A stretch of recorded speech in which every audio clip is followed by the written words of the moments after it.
Hey, Shalom, and welcome to Wisdom in Torah Ministries. I'm always delighted that you are joining us here for normally our weekly podcast that we have with either one of the scholars or friends of mine that we're talking about Bible principles, ancient Near Eastern history, connecting scripture with the world of the Bible. And it is important that you consider also looking into hitting the like, sharing the YouTube channel, and make sure that you let everybody know about what we're doing here. And this is a series that I started a while back. I got to be honest with you, I was never counting of having over 20 programs, doing it with one teacher alone. I mean, when I reached out to him, he was so kind and so nice to me. I didn't realize we were going to become good friends. He only has one big fault. He's a Dodger fan, but that is okay. I'm a Yankee fan, and once a Yankee, always a Yankee. But we're going to put grace and give him mercy today, and we're gonna talk about something really important. Hey, As yeah, you know, right? yeah, Let's welcome Professor Mark Chavalas. How are you, sir? I'm doing well. This is a big sacrifice for me because the Dodgers are playing a day game starting right now. Oh So man, I'm you I'm you you, gonna be you who are they missing. playing? Who are they playing? They're playing a minor league team. They're called the Colorado Rockies. Oh wow, that's terrible. You mean? Well, yeah, but except the Rockies are already leading 2-1 in games in this series, so it's Oh bad. wow. Anyway. No, I'm pretty surprised that we've done over 20 also because I didn't realize I had that much information left to talk about. So But it's kind of cool because as we get together, you give me homework, I go back and study it out. I drive you crazy with all my questions, looking into different topics, and even to the point that you were so impressed with all my questions that you say, "Hey, I want to go to Israel. Join your tour in Israel in November, so I could go over there and learn about Jerusalem and Shilo," which I'm honored that you're coming with us. yeah. And I'm praying that some of you will sign up.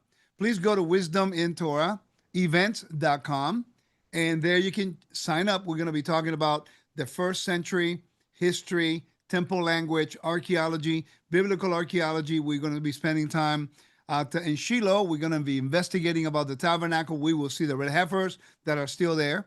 And we're going to really be engaging ourselves in understanding the topography, the geography, and the archaeology in light of the scriptures and all throughout history. And we have the honor to have Professor Chavalas, that I told him the other day, when we go to the Bible Lands Museum, which is a very unique a museum. It's all about ancient Near Eastern history. It was owned by one person, and then he donated everything. And then we're going to go to the Jerusalem Museum. And I told Professor, well, you are kind of an expert into Mesopotamian history.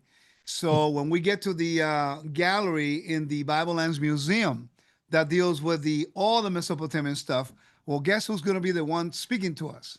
So it's going to be you. So I'm really honored you're going. So that's going to be Well, cool. I'll probably be salivating and frothing at the mouth by looking at this stuff. So I don't know whether I'll be understandable, but I'll try. I mean, it's really amazing to me how that particular museum in Jerusalem is probably one of the most neglected ones, not in the sense of taking care of it, of its importance. I mean, people that go in there, they go, kids go sometimes, but unfortunately, a lot of the Jewish world, the Torah following Jewish world, sometimes they don't really go there. And I think it will be only to their benefit to open their mind a little bit and investigate how they lived in the time of Abraham, Isaac, and Jacob, Yeah. in the time of the Israelites, and the way they lived around the kings and all the covenants that took place. And basically, that's what we're going to be doing today. We're going to visit the kingdom of the Hittites, the Yep. Hittite Kingdom, and we're going to talk about blood rituals and also the laws and the similarities between the biblical law of the Torah and also the Hittite Kingdom, and maybe connect some of the Ugaritic too. So it's be kind of fun. Could be, and even the covenants, but we'll see where we go. Covenant between the pieces. It's quite interesting. Yeah. Did you ever figure out who is the fire pot and the pillar? What is Well, your conclusion on that? I don't have a final conclusion, but I in fact in my own podcast about 2 weeks ago it came out that I did an entire uh, hour on it, and the smoking pot, the smoking fire pot, and the flaming torch are equivalent to a Mesopotamian concept of a censer and a torch that represented deities, but they always represent purification rituals. And so for some reason, two implements of purification rituals are now passing through the animal parts. Abraham's going to understand it. It's at night. The writer tells you twice that this is at night. Like, if I want to remind you, this is night. It's scary. There's terrible dread, and it doesn't say where the dread comes from, but it's obviously something that's divinely generated. But I don't know why these two implements are passing through it, but I don't think they represent God. God may manipulate anything that he wants and use it for his advantage. And must have been understandable to Abraham. It's still not understandable to us. So I wrote this article. It's not been published yet. Basically, moving forward, that we're, one step closer to figuring out what this is. But so from that standpoint, it's pretty underwhelming. Well, it's quite interesting. For the audience who are not aware of how the rituals of the ancient Near East worked, will you mind if I share some information of the similarities between other cultures? In Yeah. other words, the cutting of the pieces in Genesis 15 is really nothing new. God is using something everyone would have understood in order to ratify that covenant with Abraham. The difference is who activates it and how it took place, and who is taking the oath of a curse, if you want to talk about maledictory type oath, to take the punishment in case one of the parties break the covenant. So ancient Near Eastern rituals walking between the pieces, Mesopotamian parallels, as you know, the Mari text in the 18th century, treaties describe cutting animals, sometimes a donkey or lamb, as symbolic substitutes, quoting, just as the head is cut off, so may his head be cut off if he breaks an oath. So if anytime you want to add to it, please make sure you jump in there. Well, and that particular quote is from Neo Assyrian period during a Neo Assyrian treaty. And so what we're doing is we have all these fragments of statements that we're trying to piece together. And I don't know whether we've got it right yet, but I think that we're closer than we were before I started the research. And so hopefully somebody else can build upon it and figure out, but it has to be somebody who's interested both in biblical studies uh, and and and Near Eastern studies. And Gotcha. it's not easy to find people that want to communicate in both areas. That's true. The next one will be the Assyrian and Neo Assyrian treaties. In the vassal treaties of Esarhaddon, 7th century BCE, we have a covenant curse invoked, animal dismemberment. Yes. Quoting, the calf is cut in two, so you may be cut in two if you break this oath. Context of scripture quotes it actually in chapter 2, I think, paragraph 80. And now the one we're getting into is that Hittite treaties, the treaties slaughtered of animals as symbolic of enactment of curse. Two pieces equals fate of the violator. But it's interesting because when you look into Genesis 15, what I find completely different is that the one who activates this covenant is God, is the deity, which is very unusual. Yeah, it's very unusual. And again, what do those implements do they represent God himself? If they do, it's unlike anything that we've ever seen. And so is it God moving through the parts? He's certainly orchestrating everything. Abraham is clearly a passive partner. He's in a dream, it says earlier in the chapter. And so this whole thing is got to be looked upon, in other words, we can't be taking any of this, very wooden literal way. We just don't know what it means. Yeah, in the biblical account, the context is that God is initiating the covenant, which is very unusual. The Yeah. same thing happens on Mount Sinai, except the Mount Sinai is a bilateral versus this Right. one is a unilateral one. That's it. And I think that Weinfeld was certainly right 50 years ago when he said that this was a grant covenant. And so what has Abraham done Right. to deserve this? We're not told, although I'm sort of interested in the fact that the writer put chapter 15 just before chapter 14. We talked about that earlier, the Yeah. oath. The fact that he did make an oath, he made an oath to Yahweh himself. And so he and so God maybe is now rewarding him with giving him more information than he had before about this, and he's now swearing by it. Um, it's all very alarming for a modern to look at this and try and figure it out. That's for sure. But And you by know the the way, the what? Hittites, one last thing, we do have and I might have mentioned this before, but there's a Hittite ritual where a defeated army uh, has to go through the animal parts. This would be the modern day, example would be the New York Yankees after last year would have to go through the animal parts. Sorry. that's that's terrible, man. Yeah. Uh, Oh my Lord. You have to just do that, right? well, no, and then but they were supposed to sacrifice their manager, but evidently he's still in Oh there. my Lord. I gotta pray for you. Let's go over back. Let's go back on point because the Yankees are gonna make sure they win this year. Yeah. If not, you're never gonna let me live it down. Oh my Lord! Imagine if the Dodgers win the World Series and we are all together in November in Israel. You're not gonna let me. Oh, you're not gonna let me. You're not gonna leave me alone the whole time we're there.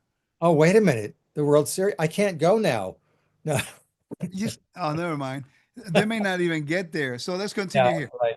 So let's Okay. talk about the biblical account of the Bible, Genesis 15, Yeah. and then the similarities and form, symbolism, and covenantal context. So we have Genesis 15, which is quite interesting because if has to do with an oath from God in regards to the land and the inheritance, or in other words, the land, the land, the inheritance and descendants. So this guarantees, according to ancient Near Eastern laws, this would guarantee that because God made a what is called a self-maledictory oath Yeah. that we still have to have Israel forever and the land of Israel as a guarantee of this particular event that happened in Genesis 15. Yeah. And and think about it this, I mean, in some respects, it's proto-Israel. I mean, he's giving this to Abraham and his seed, we presume. I mean, since it doesn't have a beginning or ending date to it.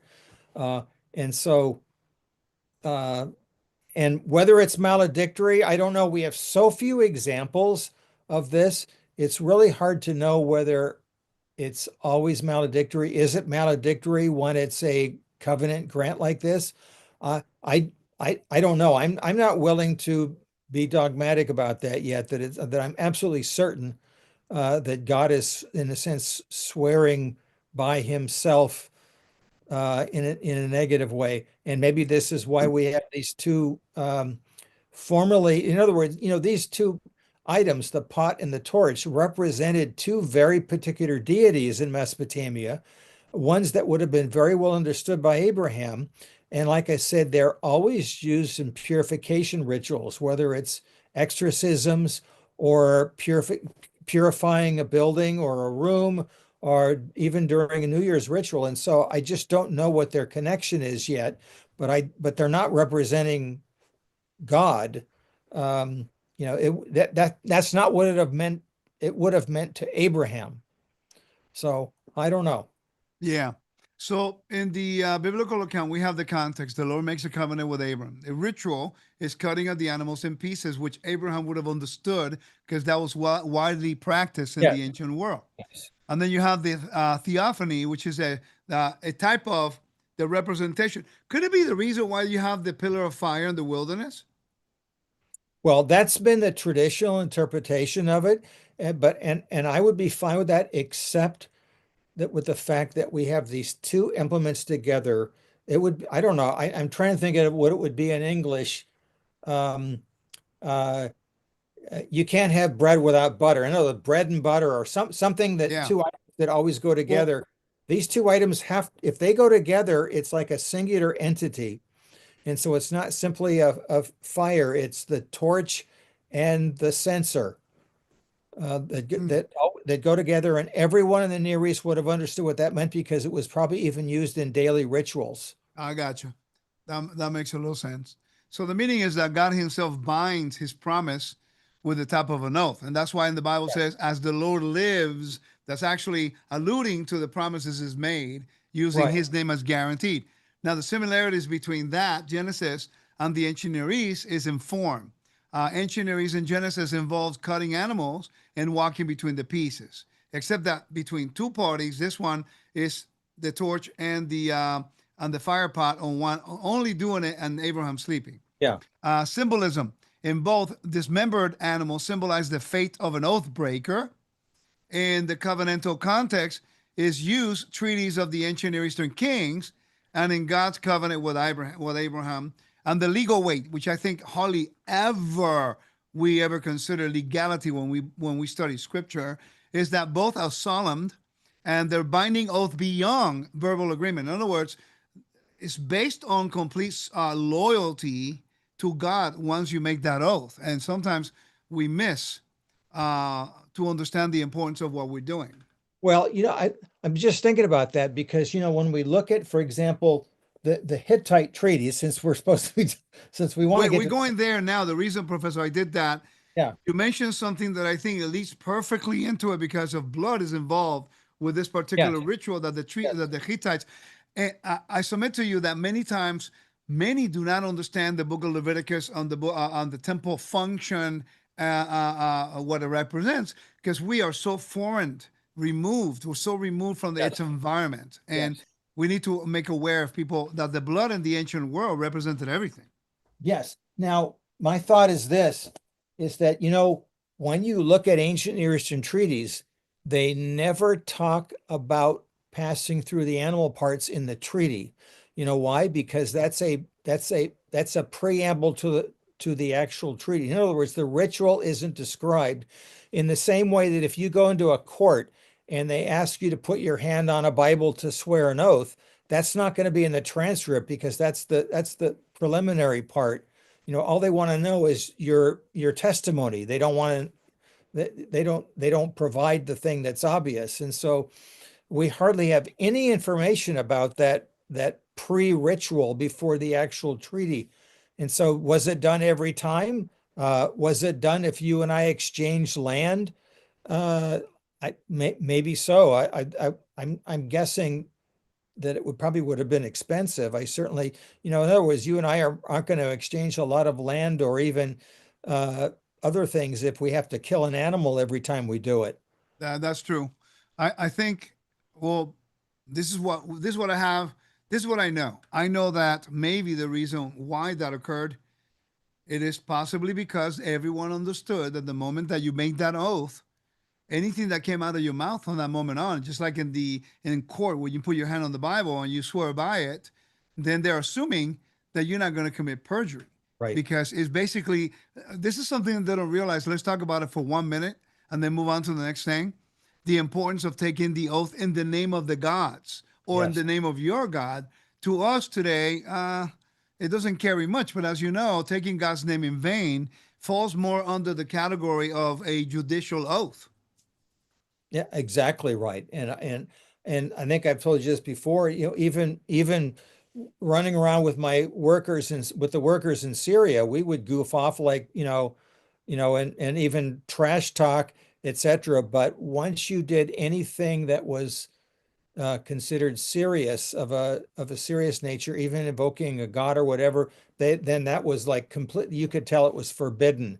They they were, they would take frivolity, but not to a higher level. It was very serious to them, really unlike our ideas in the Western world.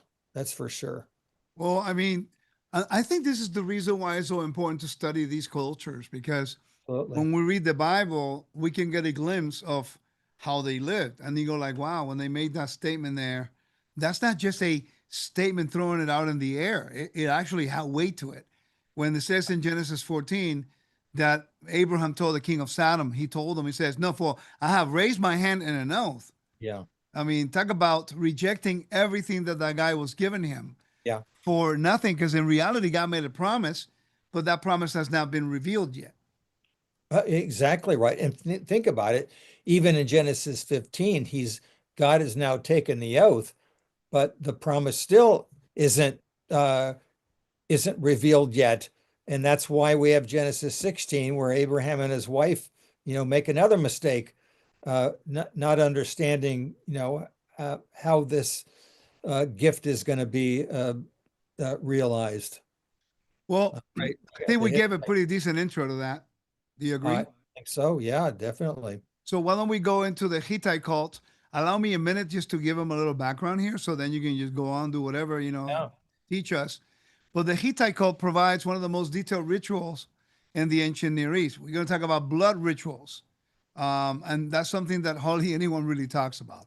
So, what was the purpose of the blood rituals in the ancient Near East, as well as in the Hittite tradition? Was to appease the gods, removal of impurity, protection against demons. Yeah. Demonology is very important, securing fertility and victory. The setting was basing on a royal and state cult overseen by priests and magicians. So everything really dealt with magic. And then they often directed towards the underworld deity. So when they're doing all these services, they're doing it basically to appease the underworld gods, apotropaic worship. And then you have the use of blood, which is the key of what we're talking about. Blood was poured into the pits. It's called the avi, to feed underworld powers, or smeared an object to drive away evil. Wow, that's kind of crazy. The contrast is completely different in the Bible. Yes, but it's interesting. The smearing is clearly on a superficial level. It looks like what's happening with the kippur, that it's the smear, it's the kipparum in Akkadian, it's the smearing ritual. And so of course on a superficial level it looks similar, but of course the meaning behind it is deeply different. What do you think? What is your opinion after all these years of research on areas that not many people kind of enjoy? We kind of weird. Uh, but why do you think, how did they come up with doing all that with blood? I mean, it's interesting to me, even the Aztecs and the Mayans and everybody around the world, they understood the power of blood and what it represented to them. Each country, each culture had this myth about blood, and the Torah is completely different. I mean, it's Well, it's different in and you're right, it's different again in the ultimate meaning behind it, because for example, um, I don't know if you got to take a look at it yet, but you will later on. Gary Beckman, I sent you this article, Blood in Hittite Ritual. yeah, that's like eight pages. Yes. So by the way, at the very bottom, it says JCS, that's Journal of Cuneiform Studies. And so it came out in 2011. And Gary, who, by the way, I got to know well, he, in his first paragraph, he talks about Leviticus 17:11. And the Which point is that, but it's for the contrast. Both cultures, of course, saw blood as extremely important, and it, of course, was a life force. But it appears that Israel, as far as we can tell, is the only one that forbade the consumption of blood, right. and because in Hittite ritual, it's not forbidden. The gods are supposed to eat it. In fact, if you sacrifice an animal, if it's to heavenly deities, this is also in ancient Greece, you're sacrificing up. If you're sacrificing to netherworld deities, you're sacrificing the animal down so the blood will spill down.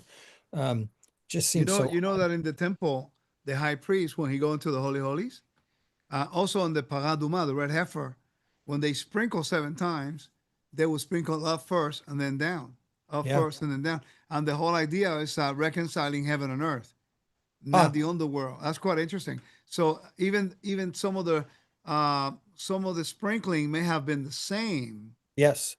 but the meaning is different. That's exactly what I was going to say. That in other words, they're taking on very early traditions. And I think I could say the same thing about the fire pot and the torch, is that in a sense, what Genesis 15 is doing is that God is giving a different meaning to it. We just don't understand what it is. At least I don't yet.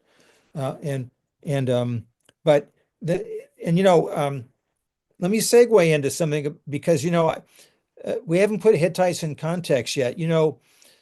Hittites are first mentioned in the Bible, in the genealogy in Genesis 10, but also they sort of are hanging around with Abraham. But you'll see, in other words, but you'll find individual Hittites. You will not find a Hittite nation until later on. which is interesting to me. And I kind of think that the term that is used for Hittite in Genesis is probably a purposeful anachronism. It's kind of like using the word American. If I'm talking about, Native Americans from, let's say, 1000 AD, obviously that term was not used uh, by the indigenous peoples in 1000 AD. That it wouldn't make any sense to them. But for us, it's our referent. In other words, you were, and we already know the term American has so many different meanings. I mean, you just were in Chile. Well, you were in South America. Well, it's the same word. Can you imagine somebody in a couple thousand years trying to figure out, how we use this term? It has a different meaning in different contexts. I Yeah. think the term Hittite had a different meaning because we now, when the term was first found in ancient Near Eastern texts, it was very confusing to us because, of course, it looked as if the Hittites were simply another one of those ites, Canaanites, Perizzites, Amorites, etc. And, one of many. And all of a sudden we find this gigantic kingdom in central Turkey during the late Bronze Age. The Uh, Anatolia. yeah, and then to our utter surprise, um, right about the middle of World War One, a Czech scholar, was able to decipher the Hittite script, and he was convinced it was Hit. In other words, it was an Indo-European language related to German and English and any other, Greek and the like. And nobody believed him until they started looking at the information. Even a Norwegian scholar thought that 30 years earlier, but Cherne was able to figure this out. And so Hittite is an Indo-European language, so it's related to ancient Greek. Oh, I Uh, see. Yeah, that's and, right, and because the Western Turkey basically was conquered for centuries by not the Greeks from Greece, but another very closely related. I made that mistake of calling them Greeks, and I go, no, we were not Greeks. The people from Troy, they were not Greeks. They were something else. I didn't realize such a big mess. well, yes, because they were another Indo-European people called the Luvians That's right. were in that region. It is a mess, but the Hittite texts talk about the Ahiawa, who we think are the Achaeans in Homeric stories, which are the general term for the Greeks. The Okay. term Hellas or Hellenic is not used until later on. So when they're looking westward, they're dealing with Greek-speaking peoples. When they're looking eastward, and by the way, Hittite Kingdom lasts between around 1600 and around 1180 BC. Where do we fit the biblical stories in that? Somewhere in there, but the Bible doesn't appear to make any mention of the great Hittite kingdom. However, after 1180 BC, the uh, the great Hittite state is basically divided up into about half a dozen smaller kingdoms. Some of them are Hittite speaking, some of them are Luvian speaking, some of them are Phoenician speaking, some of them are Aramaic speaking, and they're very well known in the Bible. Um, So I got a question on that. That leads me to Abraham when he bought the piece of land from yes, the Hittites. Is that the same? So okay, so now let's put some time frame here. So when Abraham was there, which by the way, stranger, it was difficult to own land. It was just yes, like that. So obviously Abraham was not just anybody; he was a man of status. But what I read was that the Hittite between the Egyptians, the wars between the Egyptians and the Hittites, yes, the borders were always fluid. It went all the way to the yes. Euphrates, and it went all the way down to the river of the brook of Egypt. And are we safe to say then that um, the Hittite that he purchased the land from is actually a movement in the borders? Because Abraham, when there was famine, he went to Egypt. So that leads me to believe, maybe I'm wrong, that at that moment when he was living that early part of his life, the Hittites were not in control. Maybe it was the Oh, Egyptians. I don't. In fact, uh, if I'm right about chronology, Abraham would be before the Hittite kingdom. Uh huh. And there are Hittites, by the way. We know that there are Hittites in Anatolia because we do find cuneiform documents before the Hittites and there are people with Hittite names. But the Hittites that are mentioned in the Bible during Abraham's time, they don't speak Hittite. They don't, in other words, they don't have Hittite personal names. They don't speak Hittite or anything else. They seem like they look like they're indigenous Semitic type Canaanite peoples. And so here's my guess Okay. is that, and this is going to complicate the issue. And so people are going to say, well, I'm more confused than I was before, and my answer is going to be good. So so the term Hatti was used for all these small Hittite kingdoms by the eastern peoples, the Assyrians and others, when they came into the area of Syria and southeastern Turkey. When they started conquering these areas, they called the whole area Hatti or Hittite lands, and if in fact everything that was west of them was called Hatti. Even south into uh, Israel was also known as Hatti to the Assyrians. And so they, in other Yeah. words, that was the larger name. They knew individual areas, but the whole region was basically Hatti land because that's where the great Hittite kingdom and empire was. And so, for example, in in the in the Babylonian annals during the Persian period, so this is quite late, the 500s, when they talk about Nebuchadnezzar invading the West and invading the kingdom, when he invades and conquers Jerusalem, they call it Hatti. The whole area is called Hatti, oddly enough. And so we have this confusion. So I don't know who Abraham is dealing with. I think it probably is a purposeful anachronism so the reader will understand something. Whether or not the person that Abraham was dealing with was an ethnic Hittite or not, I don't know. Uh, Gotcha. it's complicated. It's not a mistake by any stretch of the imagination. Yeah. People like, oh, it's a mistake. They weren't there yet. But again, it would be like me using the term American for uh, a Native American from, 1,000 years ago, and Yeah. somebody might say, well, that was a mistake. That's not what they call themselves. Okay. We're Gotcha. not worried about it. So I don't know. And Okay. how are they connected? So but the point is, the Hittite kingdom that was discovered in a century ago, when they found their capital, Hattusha, they found about 30,000 cuneiform tablets. Um, the scribal tradition came from Mesopotamia. But they modified it for their own means to write in their own language. And so for example, if you decide you want to become a Hittitologist, you would have to learn the cuneiform script. You'd have to learn Hittite. And by the way, when I took my year of Hittite, I basically um, didn't take it for credit, but I sat in on it with Jan Puvel. Most of the students that were there were actually classical scholars because they knew the Hittite wouldn't be hard, but they were terrified of the cuneiform. Well, we learned some Hittite, but if you're a Hittite scholar, you have to learn Hittite. Then you have to learn Sumerian and Akkadian because half of the text, I don't know if it's half, but a large percentage of the text are copies in Akkadian because the Hittites, when they would correspond with, let's say, the Assyrians or the Babylonians or the Egyptians, the international language was Akkadian, um, so they had to use that. So they found 30,000 of mixed. We're only beginning in the last couple decades to find text in smaller areas, but most of them are dealing with the the crown. In other words, we really don't have much in terms of daily life. We don't have what we have in Mesopotamia, where the average person would could have his own documents.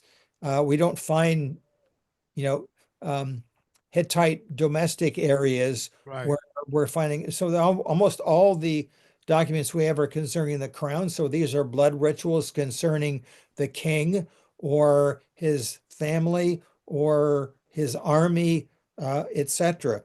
And what's really cool is that in this series, the SBL writings from the ancient world, the Hittite scholars have really gone to town. They've done all sorts of them. So this is Who the one wrote by, that? Who wrote that one? this is Beckman's Hittite Diplomatic Texts. Oh, okay, good So one. that was done about 25 years ago. Uh, there's a nice one on law that was done. Um, it says Martha Roth here, but the one on the Hittite stuff was done by Harry Hoffner. Remember that name, folks out there, if you want to look at connections between the Bible and the Hittites, it's Harry Hoffner was the go-between for 50 years until they unfortunately passed away about You 10 you years you know ago. what? Let's move on that point you're making right now. People don't realize that how organized they really were back in the ancient world. To Yeah. think that they picked an international language and then they all get together and say, okay, guys, we're going to write something between us, but we want all of you to know who I'm in covenant with. So we're going to pick this language so Yeah. that every single one of you guys in the government, in their kingdoms, will know what's going on here. I mean, this is not just random. They're more advanced than people give them credit for. Well, and not only that, think about it. That means when the Egyptians and the Hittites are writing to each other, they're writing in a language that's neither of their first language. They're writing in Right. Akkadian. And I suppose it would be like today if somebody from China and somebody from India get together, how can they communicate? English. Same You know, thing.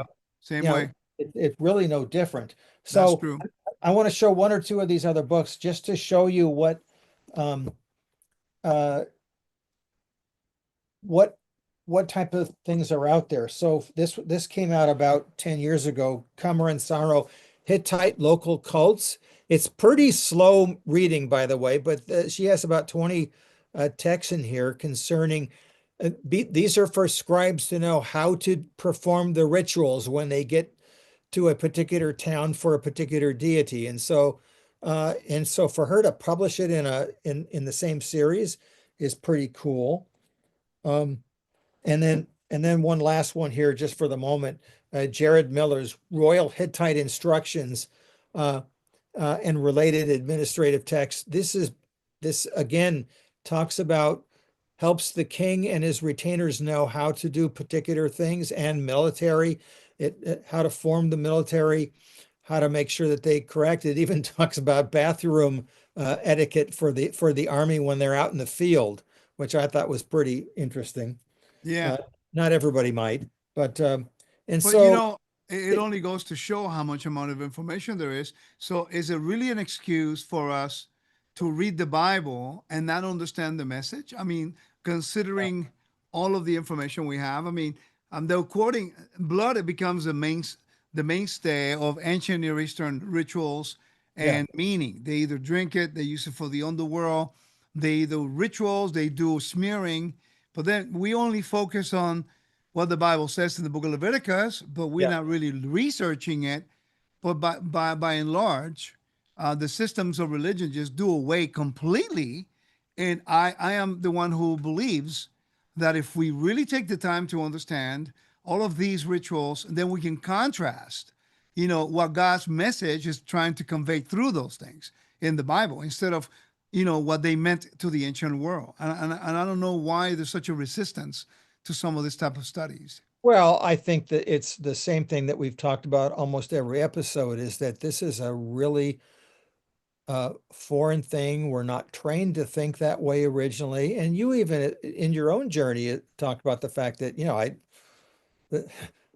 where did this come from? This seems so alien. Now since I've teased you in my own podcast about the fact that you have Milgram within inches of you, Always, uh, yeah, well, you know that in every one of his volumes, he's constantly bringing some Hittite parallel up all the uh, time. because he did his homework, and all he had to do, teaching at UC Berkeley, was walk down the hall to talk to the Hittite scholar Stefanini, who had the thickest English accent I ever heard. He was very, very Italian, but um, and so he could walk down the hall and talk to Stefanini about Hittite comparisons, or he could walk down another hall and talk to with Ann Kilmer about Mesopotamian parallels. And so, I mean, that must have been an amazing place. And I'm sure Roy Gain will probably tell you all sorts of things about both of those characters too. But um, That's what impressed me about Jacob Milgram when I began studying him about 15 years ago. I bought 3 big volumes, yeah, and I got I got through the first one. I got to tell you, I did not get it because he was probably one of the few Jewish a Jewish scholar yeah, that I read who is connecting all the rabbinical context of the temple in the book of Leviticus, but then he's contrasting beautifully the ancient world, and made me really open my understanding. I'm going, oh, now I understand what these weird services, and to me, they seem to be strange in the Bible, but it had a real meaning back in that time frame to the people that is lost today. Maybe that's why we don't really quite understand the work of Yeshua and the ransom that he paid for us, because we're not understanding these things. I mean, the blood offering, for example. I mean, the way blood was only restricted to certain people to manipulate. And then when we contrast it to the ancient world, it makes sense how God says, nope, not everybody can touch that blood, only these people. And it yeah. has to be a particular purpose so that it will not be misconstrued as worshiping the underworld gods. I think And that's something I to think know. that you're exactly right. And a book that you've mentioned a number of times is of course one of Milgram's students. Of course, it has an unfortunate title to it, "The Disposal of Impurity." Who's yeah, that's not exactly a book that's gonna jump out at me. Oh, waste. What are they talking about? But elimination rites in the Bible and Hittite and Mesopotamian literature. And so it does read sort of like a dissertation. It's just wrote information, and he got a lot better in other articles. But the point is that um, he is making those connections, and I think implicitly shows that the Israelite ritual uh, has a deep and different meaning behind it, but it looks like the other rituals. Um, in the scapegoat ritual has similarities to something in the Hittite. Even in the Yom Kippur and the Akitu ritual from Mesopotamia is very Yeah. similar, except different time of the year, obviously. Well, yes, but and um, I'm thinking about that because in my podcast I'm going to talk about the Tower of Babel. I think probably next week, and um, I really think that the writer there understands very well the Enuma Elish and is making fun of a Yeah. number, which was something that you saw recited during the New Year. And if you're an Israelite, a Judean captive in Babylon, you're going to watch this and you're probably thinking, they got this wrong. We got to turn this upside down. Now, of course, for me to say that, uh, I go into the thorny issue, and I've noticed that you haven't been concerned about this yet, but the whole thorny issue of how the Bible was composed, who wrote it, how it came together, and all those different parts. Man, it's so complex, so many opinions. I started doing that like about 3, 4 years ago, and I'm going like that whole theology in school about how they put together the Yeah. J, the H, the E. It's a little confusing, and it has created a lot of doubt in people Yes, I because know. and I don't want to do that because if someone is not mature enough to understand the information, they're going to start saying that Moses didn't write the Torah, which we I know now know. that he did. No, Actually, the Hittite text actually proved it through the I, structure. I, Mendenhall, when he found the information. yes, I was going to bring him up too, and I know that you got him right next to you somewhere, Oh, I know. probably, I got him over probably, there. probably in your pocket. But but I guess that's a good thing coming from you, right? yes, I guess it is. And so if I'm teasing you, it's all in good fun. But I think, hey guys, for the audience out there who doesn't know, when I reached out to Professor, I was just sitting in my office. I was studying something. I was actually reading one of the books that he co-wrote. So he made a good comment on it. I don't remember what it was now, but he made a really good point about something I was looking into. It just dawned on me. I'm thinking, well, I wonder if he's on Facebook. So I just started looking on Facebook and I found a Facebook page and I thought, well, it looked like him because I didn't know what he looked like. So I sent him the message and sure enough, he answered. And you told me that you don't answer your Facebook very much I normally at that never time. do. I never do. So And then he's trying to figure out who is this crazy Puerto Rican guy who loves the Yankees, who is talking about ancient Near East, but I'm not really a scholar at the level of the scholarly world he's used to. It's just I started on my own like 16 years ago. It's not been self-trained, and I'm glad that I've been able to follow some of the leading by God, obviously. I mean, the Lord has to be in all this, the way I've been putting everything together, but to learn from you guys at a distance, and then to have the opportunity to have you right across here, talking together, it really is rewarding to know that you guys did such a good job putting the information in such a way that someone who was starting out from scratch was able to develop a foundation to understand scripture better. So I want to thank you guys for doing all that for us. Well, thank you. And for me, you know, since I've now become in the last year after my retirement, much more interested in now addressing this material to the public, I'm learning. I want to do it in a way, you're right, that will not alienate people.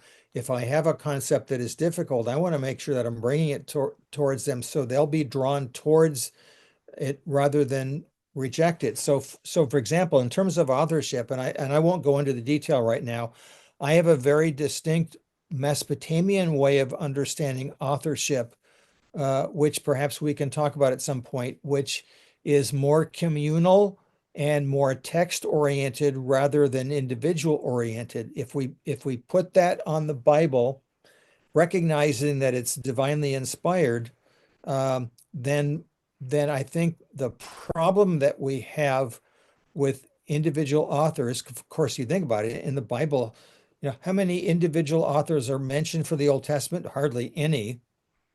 And I mean, who wrote Second Samuel? It wasn't Samuel. He died halfway through First Samuel. So, I mean, so when you have all these issues, you have to realize that the concept of authorship is actually subordinated to the text, which was authoritatively God. In other words, the ultimate author was God.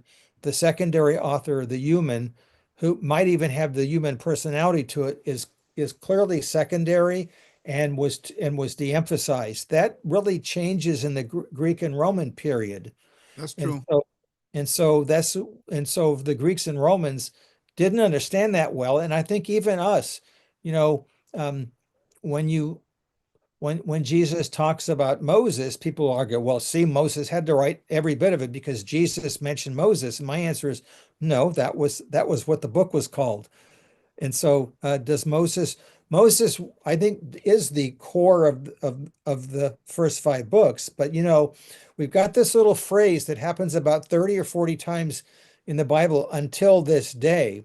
Right. And you got to figure out what that day is. And I think the The day is, prophets talk about that all the time. yes. And I think, but even when it's a cultural thing, in other words, the term prophet used to be it used to be seer.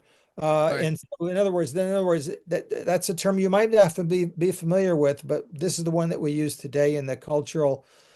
So we have to figure out what was that day, and then scholars, experts in language have been trying to figure out the differences. And so I think that JEDP thing is a mistake in specifics, but not in principle.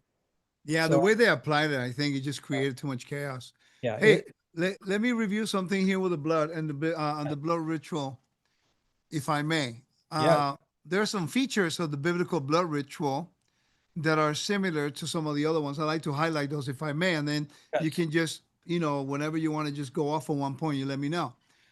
For example, the purpose uh, between the Hittite blood rituals and Israel are, I think, maybe similar in some of the way they're executed, but their meaning is completely opposite.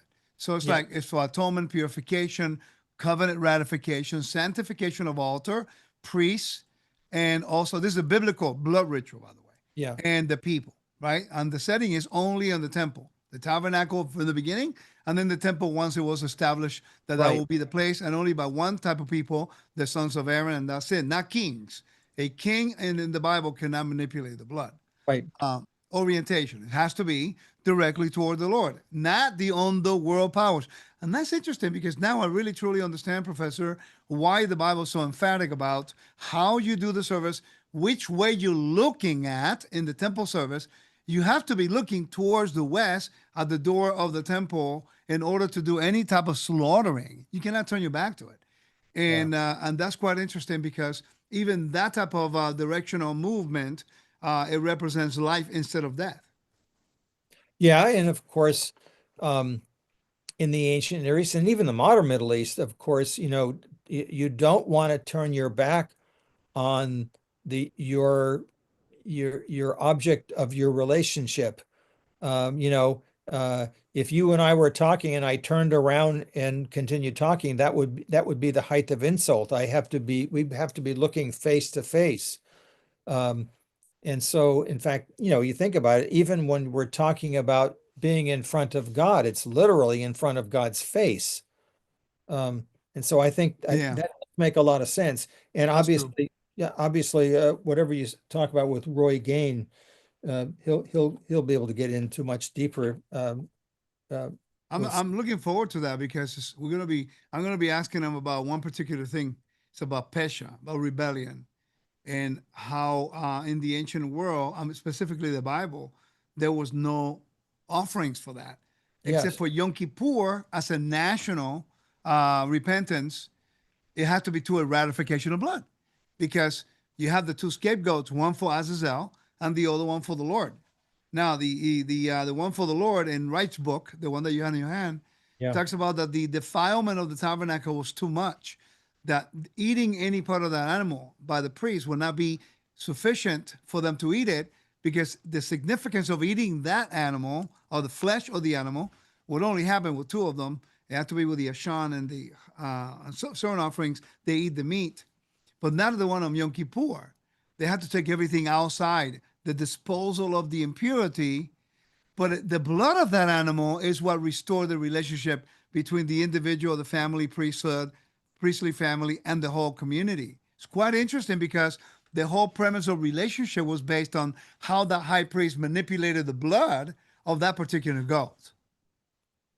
yeah, that's right. And so, and I'm no I'm expert. sorry I got into Leviticus stuff with you here. No, that's fine. I'm learning because that's certainly been an area you've definitely stretched me in terms of it's encouraged or maybe forced me to have to venture into uh areas that I've happily ignored. And so that's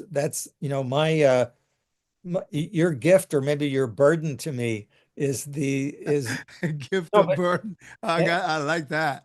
and again, I'm teasing when I say that because obviously I could have just said no, no, thank you, but it really has done um, a service for me to really start looking at these rituals and looking at them from my ancient Near Eastern context, because as many connections there are there, I think the only reason we have a number of connections with the Hittite ritual is because we have access to a lot of Hittite rituals. Yeah. I really think the closer connections are with Mesopotamia, um, um, and because I think the Hittite rituals show a general Mediterranean uh, issue. Because if we look even in ancient Greece, they have many of these blood and sacrificial rituals. In fact, you might even make the argument that the ancient Greeks were perhaps even bloodier in their rituals. Um, and I think that's hinted at even throughout the New Testament and the Book of Acts. I look at the Book of Ephesians, and the people have just, those Gentiles have just come out of 100% paganism and exorcisms, and they're living in the center, they're living in the center of ancient paganism at Ephesus, Diana, um, and all of this, and they just came out of it. All they know is that they've just given their loyalty over to this new deity. Do they know anything else? They've just renounced the works of the demonic forces. They don't know anything else at this point. Yeah, but Uh, based on that statement, people don't realize that when they were accepting Yeshua as their Lord, that's an affront to Caesar. And when they're yes. believing that God raised him from the dead, talk about turning the whole world upside down. Because up to Yeah. that point, everything was based on trying to control the underworld to see who gave life. And now Yeah. you have a Jew, Yeshua, a Jew who was considered barbarians according to the Greco-Roman mindset, who happens to be the god of the captives because the Romans dominated Yeah. Judea. Talk about turning everything upside down in their Oh, mindset. yes, it's, and you think about it. I mean, that Romans 10 passage, if you believe in your heart, and then it talks about you have to believe that he was raised from the dead. Well, why do I have to believe that too? Oh, you're right, exactly right. It's because it completely undoes the power of the underworld and the demonic forces that Right. you're leaving that kingdom, you're entering a new kingdom. Uh, and so looking at this Hittite material, it simply opens up an avenue to understand the Levitical rituals better, and of course other things too. That's true. Even Milgram wrote other commentaries. They just That's weren't. true. Can I actually go on what you just said? How the Hittite ritual allows us to understand the contrast with the Levitical one. I'm Yeah, going to share the screen if I may. Where am I? Give me a second. I'm going to try to sure. share the screen here so the audience can also see some of my resources that I have here. Let me know if you see this. Yes. Right? Perfect. Okay, so here you have. I'm going to move this a little bit. Okay, so here you have, if you can see it, Yeah. it says the blood as purifying power. Now, they both had it. The Hittites, they believe the blood drives out evil. It removes impurity from houses, cities, and individuals. But in the Torah, the blood purges the sin from the altar and the people. It's based Yeah. on Exodus 24. Very different. That's very different because now it's removing fear of the underworld. So that means that everything Moses was writing, like if a person has mold in their house, tells them, just break that, fix that little part. If not, just break, destroy the house, build a new one. They actually believe that demonic spirits was trying to kill the person that the mole was found in there. This makes Yeah. no sense. Yeah. So it says, blood establishes covenant and bond in the Hittite treaties, involves animal sacrifices where blood symbolizes binding of a vassal to the overlord. In the Torah, the covenant Sinai, they sealed with blood sprinkle on the people on the altar. Now, Yeah. let me ask you a question about that. I read an article in which is saying that this particular action in the book of Exodus 24, verse 6 and 8, which, by the way, is quoted in chapter 9 of the book of Hebrews, is the essence Yes. of the Yes. whole. Yeah. That it was created indexing between the people and the altar. Thus, every time the people broke the covenant or transgressed covenant, automatically created contagion, defile the altar, which is the need for Yom Kippur. Yeah. That makes a lot of sense. And of course, you're right. It's a communal thing. We are now held responsible for it when that blood is sprinkled upon us. And of course, you think about it without any context. If you're reading through Exodus and all of a sudden this happens, you're thinking, "Wait a minute, what's going on here? That's I true. didn't know this was in the Bible. What is that in the Bible for?" And you've got to find a context for it. Otherwise, it's going to look so Weird. yes, weird and insulting and gross uh, Yeah. to Even it to an outsider. Well, even the story of the Exodus and Passover, I keep Passover and I do the whole Haggadah, the whole Seder of Yeah, the Passover. And many people don't even know the purpose of the blood on the doorpost. They think, oh, what's salvation? Well, I understand. But from what? That's the main message. And you right. see it here.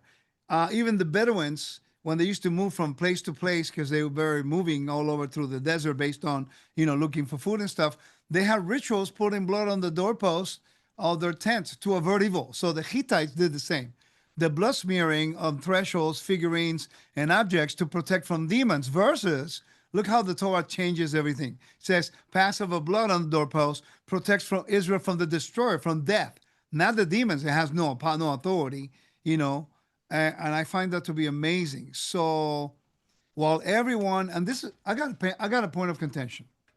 Okay, I think I could talk to you about this. You're not going to think I'm crazy. All right.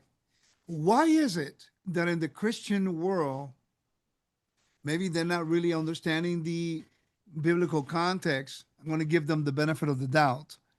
But if you think about it from the outside, once we understand this, Professor, I mean, many things they're doing in regards to demonology, looking for a demon in every corner and pleading the blood of Jesus to protect them from demonology. That's a problem to me. Yes. That's what the ancient pagans did, not what the Torah teaches. Uh, no, I think it's a misunderstanding, and it's probably dangerous in terms of practical application. I I didn't mean to put you don't. on the spot, though. No, I have no problem with that. I think that in many respects, I think people often do not recognize the seriousness of it, and it's a very real environment. And I know you mentioned yourself, even coming out of a charismatic Yeah. background, so you clearly are aware of that. Though I was raised Presbyterian, I certainly didn't have any of that in my youth experience. I've certainly seen it. And you're right, people are doing it, I think, without knowledge. um, It's and very concerning, though, because, for example, in Revelation chapter 1, 5, if I may, Professor, I want to share this. I think let's take the opportunity to highlight this because now that we're talking about it, people assume that we're trying to ruin somebody's theology. That's not our intention. Our intention is to tell you really contextually what we should do and should not do. Please do not disregard the little tags. That's for my teaching. So all my notes that I have. All right. But I went to the Net Bible. It has a whole bunch of stuff here. You yeah. see, in verse 5, and from Yeshua the Messiah, the faithful witness, the firstborn from among the dead, and the ruler of the kings of the earth, to the one who loves us and sets us free. But in many Bibles, it says to wash from our sins, and at the cost of his own blood. But the thing is that in the Greek, it doesn't say wash. And we need to get this figured out because Oh, unfortunately, Professor, let me read it. Let me read it here real quickly. This is from the context of let me show you where yeah. I get this from. This is a textual criticism here. It comes from the particular Bible, and the Net Bible, right? Yes. Okay, so please add anything to this if you want to, but it's concerning to me, and I'm glad we're talking about the subject because, unfortunately, we're using a language that is connected with ancient apotropaic worship, and we don't even know. And it says the reading "set free" is Lusanti has better support, right? Set free makes more sense than wash, right? Now it says as an error of hearing, both release and wash are pronounced similarly in Greek. An error of sight, both released and washed, look Yeah. very similar. A difference of only one letter, which could Yep. have resulted in a simple error during the copying of the manuscripts. So now we have one error in the manuscripts, and everyone is saying washed in the blood of Jesus when nothing in the temple was ever washed. It was sprinkled for that very reason, Yes. Right. That because it makes was always perfect. smeared. Well, all I'm going to tell you is that it probably won't change the old hymn, "Are you washed in the blood?" But um, I because will sing it. I will sing it. yeah, but but um, but I think that you're absolutely right. From the standpoint of the principle is that the whole idea of ransom, or to be set free from something, does make a lot more sense. And really, it's it's a correct. I believe it is the correct interpretation. Now, I have not done my own textual criticism on that, but the principle makes sense. And I would love for you to look at it yeah, because I only caught on to it as I was reading through the book of Revelation a while back because I was doing research on Torahbalism, which is the way they used to in the Greco-Roman world in the second century, I think late first century, early second century, they used to have a platform and someone would get under it, and they used to slaughter a bull above it, and the platform had holes, and the person underneath, they will be washed with the blood of that particular bull, yeah, and that was washing in the blood.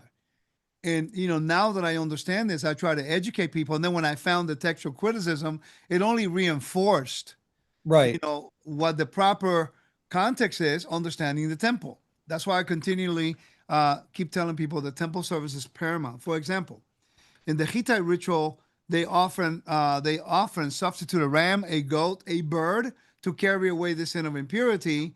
But in the Torah, it's only the scapegoat for Yom Right. Kippur.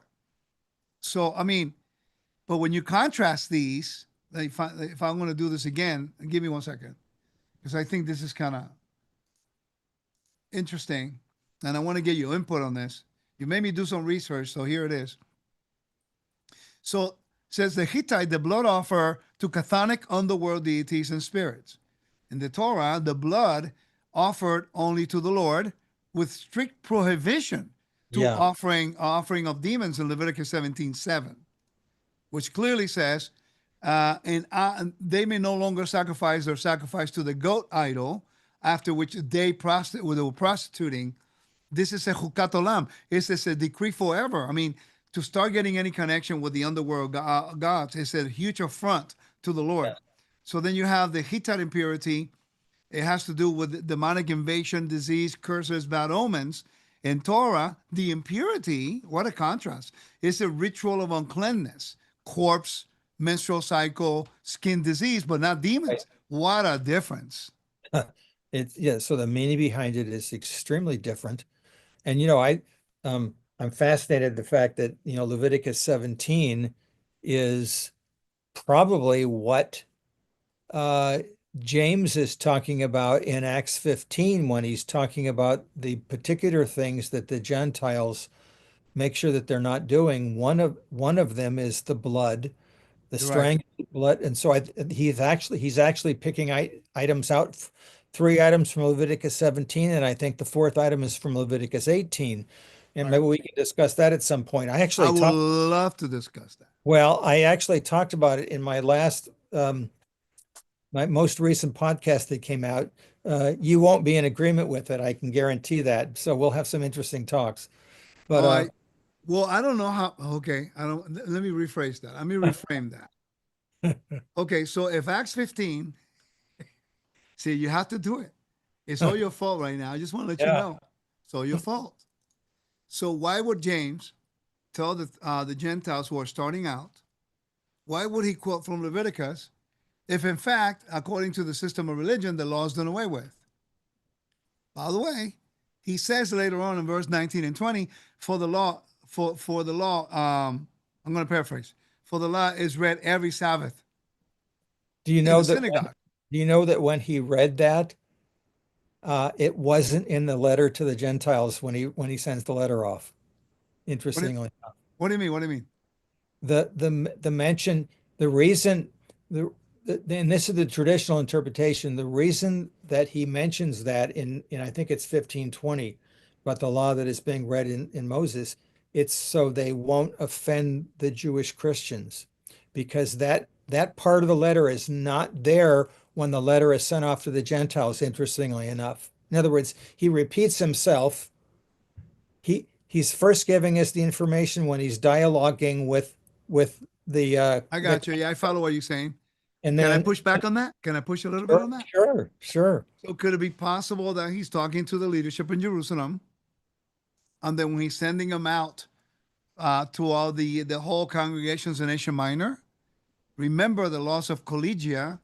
The only place legally the Jews can read the Torah was in a synagogue. They have no right of assembly any place else except the synagogue. So it was understood it's only can be in the synagogue according to first century cultural background studies. Right.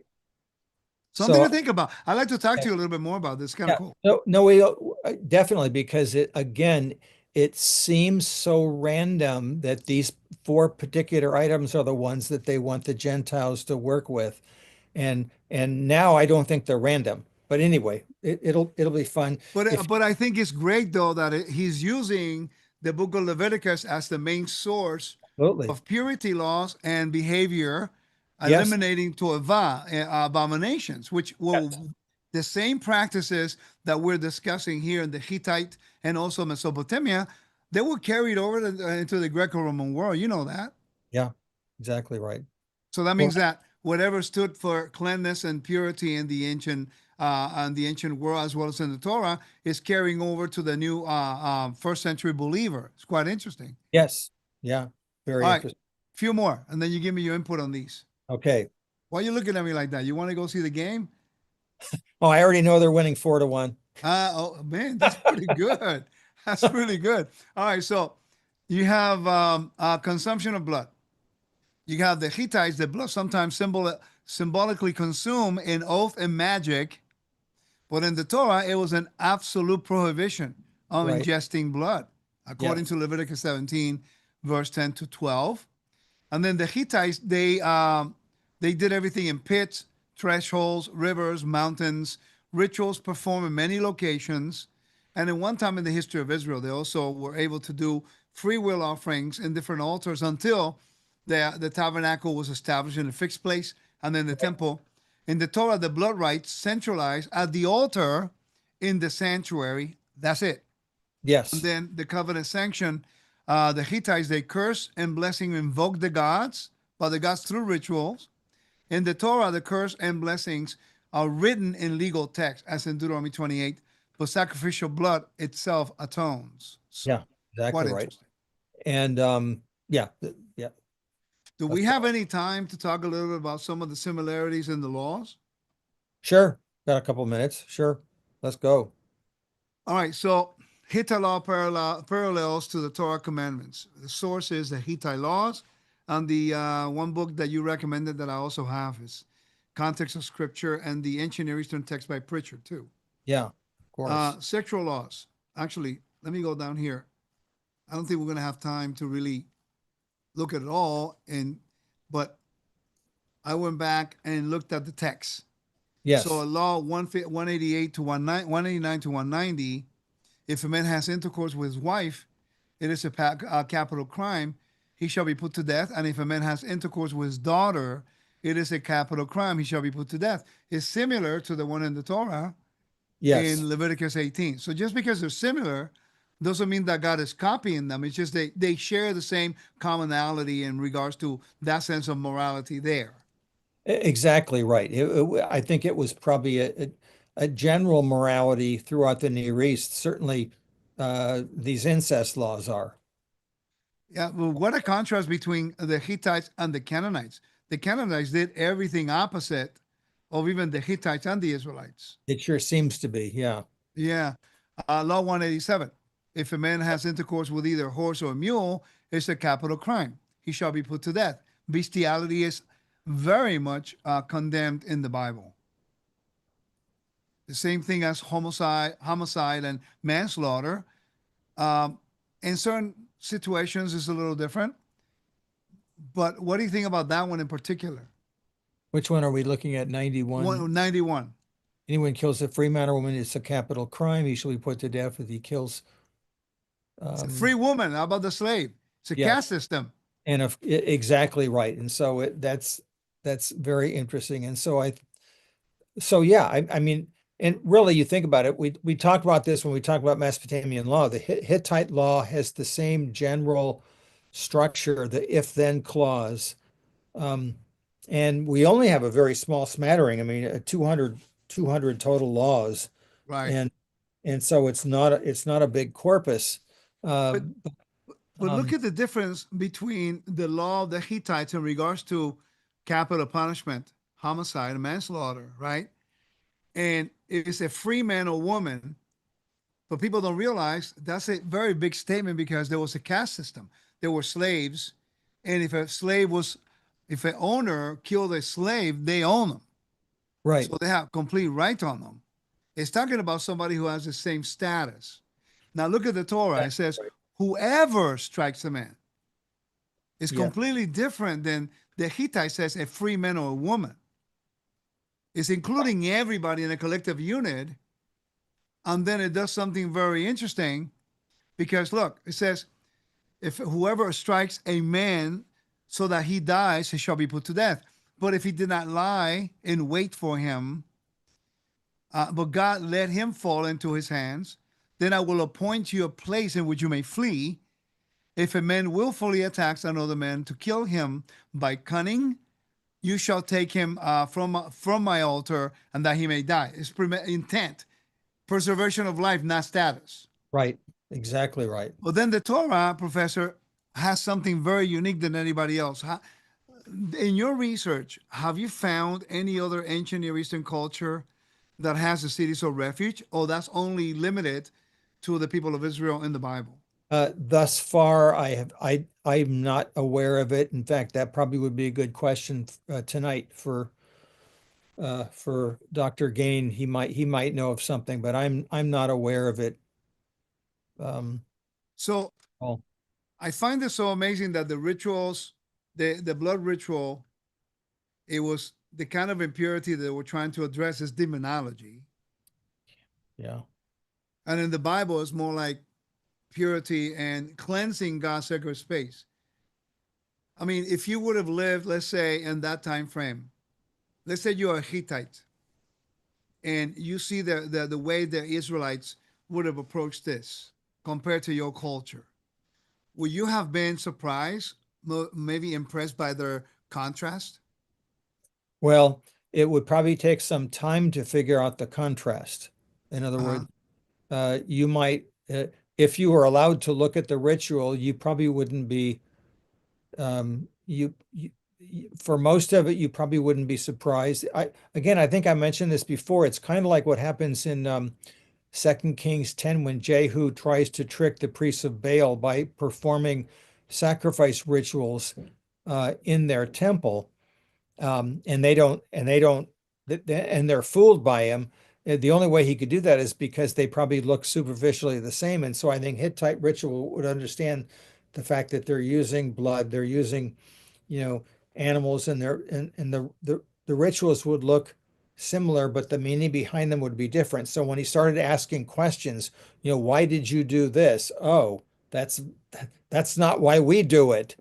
Yeah. Uh, and so again, it's the pattern we've seen with everything we've talked about over the past, months, is that again, the fact that Israel has superficial similarities with the cultures around it should not be surprising. It's the meaning behind it.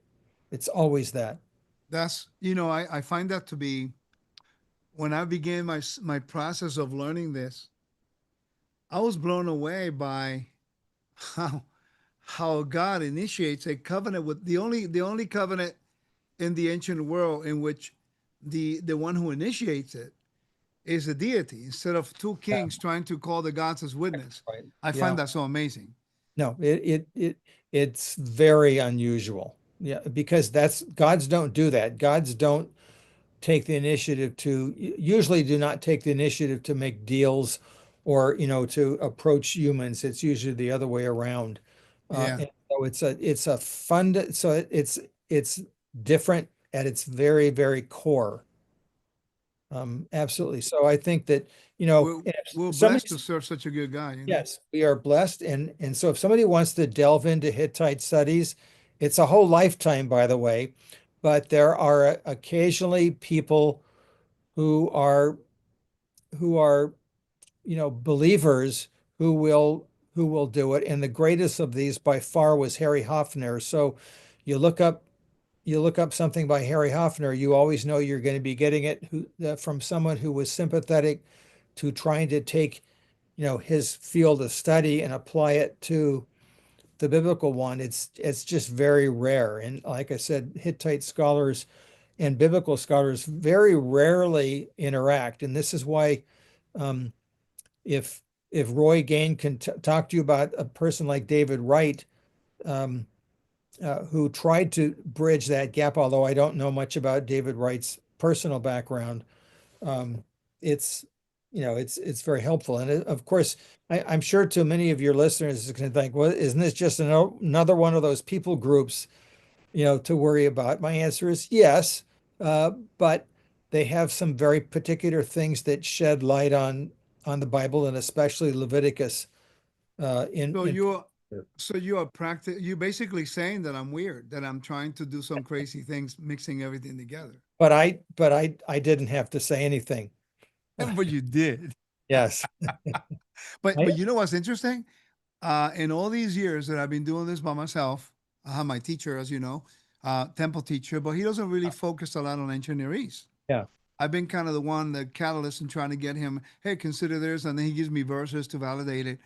Uh, I thought it was common sense that all the scholars, it wasn't until I really met you that I realized that, there's such a thing as biblical scholarship and also, history. scholarship, historical.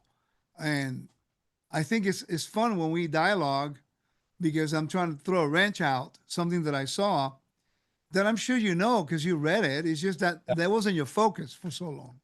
Yeah, exactly right. And if you're weird, I suppose if I call you weird, it's the pot calling the kettle black. Right? Yeah. So Check out this example of the Hittite law 189 to 200 incest. It's quite interesting. yeah, And this will be the last one because I have to head out pretty soon here. But I really enjoy myself today with you talking yeah, about this. It talk about sexual ethics, right? Incest yes, says in the Hittite laws they prohibited intercourse with mother and daughter, and a certain kin. Some allowances, right? Like intercourse with step sibling permitted in the Hittite. Now in the Torah, Leviticus chapter 18 and 20, a strict prohibition of incest across multiple kingship lines: mother, sister, aunt, daughter-in-law, and the brother. Now, the Canaanites, which, by the way, Leviticus 18, chapter 18, verse 24 to 30, talks all about that. And in chapter 18, verse 1 says, do not do what the Egyptians did and do not do what the Canaanites do. yes, It says mythic narratives show divine incest, Baal and his daughters in ritual fertility imagery. Biblical polemica condemns the ways of the nations. It's quite interesting because with the Canaanites, it was all about fertility rituals. Was that the same with the Hittites? They seem to be disconnecting themselves as much with fertility, more so with the underworld in regards to demonology. It seems to I me. I wish I could tell you because if you think about it, the text that we have from the Canaanites, the Ugard, etc., it's almost comparing apples to oranges because we're basically evaluating the Canaanites based upon what the Bible says about them, which we think is true, but in their own epics, we only know about their sexual customs from how they describe the divine being, heavenly beings interacting with each other. But we don't know whether that translates down to earth any more than when you read a Greek and Roman myth about gods doing all these strange, unspeakable things. That doesn't necessarily translate down to what humans are doing on the earth. And so I don't know how different the Canaanites were from the Hittites because we have Hittite ritual, but we don't have anything about their daily life. We have Canaanite we actually we do now have some Canaanite rituals, but I don't think they talk much about this particular issue. And so there's a lot of holes. All I know is that the Bible tells me that the Canaanites are not to be imitated when it comes to sexual customs. That's good enough for me, I got uh, you. even if I don't know what they are in particular.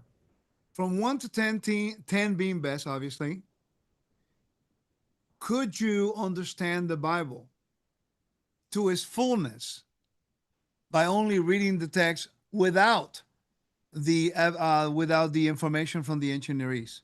From 1 to Well, 10, what would be the highest score you would give someone only reading the text without the benefit of its context? How high do you think the person of understanding would be without I, it?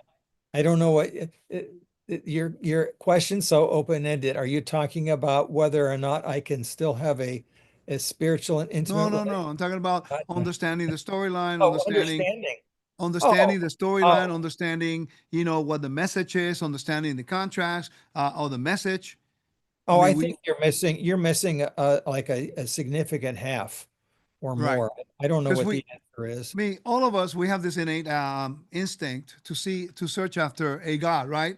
But Yeah. then we find it's the God of Israel, and then He sent His Son to be a ransom for us, and we believe that by faith, and we do have a relationship based on belief and faith. Yes. But it comes to a point in our faith in our life that we need to know more about the greatness and the Yes. character of the God that we serve by Yes. understanding His people, how they live, where they lived, and how the other nations lived. Otherwise, we're not really going to fully grasp God's commitment to us as the one who initiated the covenant.